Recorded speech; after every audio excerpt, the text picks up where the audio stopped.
আসন, সেটা হচ্ছে কাটা সন্ন্যাস। এই কাটা সন্ন্যাসের পরপরই আমাদের যে ঐতিহ্যবাহী চড়কভূমি, সেই চড়কভূমি আমরা শুরু করব। জয় শ্রী।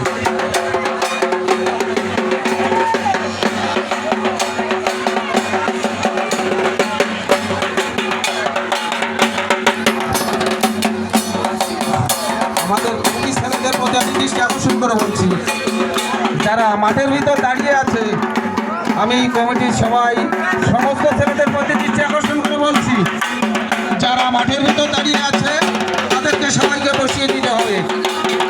অনেক অনেক দর্শক এসেছে যারা দেখার জন্য। আমরা যদি আমাদের কোথায় দাঁড়িয়ে থাকি, তাহলে যারা দূর থেকে এসেছে তারা কী করে আমাদের এই অনুষ্ঠান উপভোগ করবে? আমি সবার মধ্যে বিক্ষিপ্তভাবে অনুরোধ করছি, যারা মাঠের ভিতর দাঁড়িয়ে আছে সবাই বসে পড়বেন, নিজে দেখুন, অন্যকে দেখার সহযোগিতা করুন।